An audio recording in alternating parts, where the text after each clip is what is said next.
Pernah kepikiran gak sih, gimana caranya saham itu bisa bikin orang jadi kaya raya?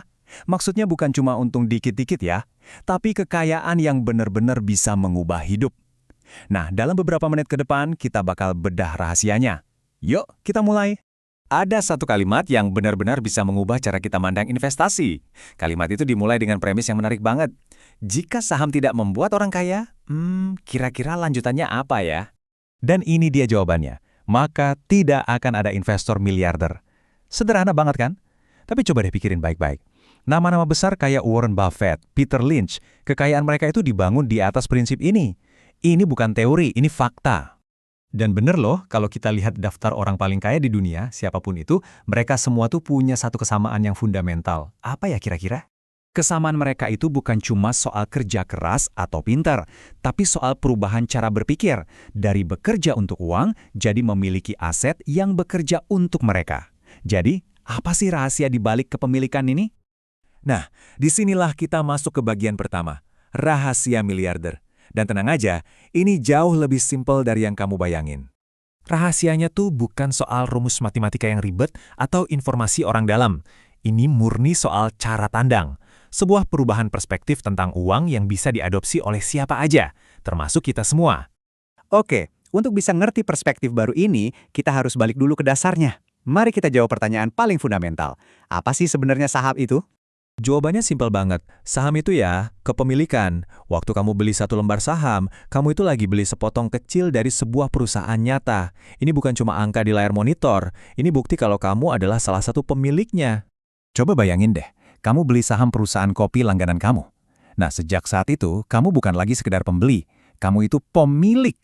Kamu berhak atas sebagian kecil dari setiap keuntungan, setiap gedung, dan setiap inovasi mereka di masa depan. Oke, jadi saham itu kepemilikan. Pertanyaan selanjutnya, gimana caranya selembar bukti kepemilikan ini bisa bikin kita kaya? Nah, jawabannya ada di dalam mesin pertumbuhan ini. Ini dia inti permainannya. Kekayaan kamu itu tumbuh bukan karena sihir atau tebak-tebakan harga. Kekayaan kamu tumbuh karena bisnis yang kamu miliki itu, ya, bekerja dengan baik, berkembang, dan jadi lebih besar. Prosesnya logis banget. Kayak gini nih. Pertama, perusahaannya sukses. Penjualannya naik, labanya meningkat.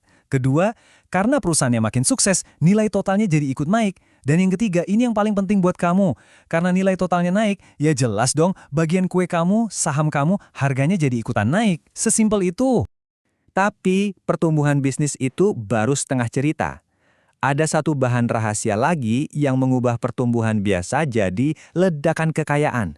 Kekuatan itu namanya compounding. Coba deh, ingat-ingat kalimat ini. Saham itu bukan jalan pintas buat kaya mendadak. Ini bukan lotre. Ini adalah permainan jangka panjang, di mana aset terbesar kita itu ya, waktu. Jadi, apa sih compounding itu? Gampangnya gini, untung dari investasi kamu nggak kamu ambil, tapi kamu puterin lagi. Nah, lama-lama keuntungan itu mulai menghasilkan keuntungannya sendiri. Inilah yang namanya uang bekerja untuk menghasilkan lebih banyak uang. Ini nih kenapa compounding sering dibilang keajaiban dunia ke-8. Awalnya emang kerasa pelan, tapi seiring waktu, efeknya itu kayak bola salju yang ngegelinding dari atas bukit. Makin lama makin besar, makin cepat, dan wah, nggak bisa dihentikan. Supaya lebih kebayang lagi seberapa kuatnya konsep ini, coba deh kita bandingin dua cara buat ngasilin duit, dari gaji sama dari punya aset. Di sini kelihatan banget bedanya. Di kiri ada gaji. Ini kayak lari di roda hamster. Kamu tukar waktu kamu sama uang. Begitu kamu berhenti lari, ya uangnya berhenti. Sekarang lihat yang kanan, aset. Nah, ini uang kamu yang kerja buat kamu. Dia kerja 24 jam sehari, 7 hari seminggu, bahkan pas kamu lagi tidur pules. Dan bagian terbaiknya, saham itu salah satu aset yang paling gampang diakses. Beda sama beli properti atau bikin bisnis dari nol yang butuh modal gede banget, di pasar saham hampir semua orang bisa mulai, bahkan dengan modal yang nggak terlalu besar. Jadi kesimpulannya gini, kekayaan dari saham itu bukan soal spekulasi atau untung-untungan. Semuanya balik ke dua pilar utama. Pertama, kamu punya bagian dari bisnis yang bagus dan terus bertumbuh. Dan kedua, kamu kasih waktu biar keajaiban compounding itu bekerja. Cuma dua itu, kepemilikan dan waktu. Sebagai penutup, coba renungkan ini deh. Uang kamu itu nggak pernah tidur, dia selalu bekerja. Waktu ada di tabungan, dia kerja buat bank. Waktu kamu belanjain, dia kerja buat pemilik tokonya.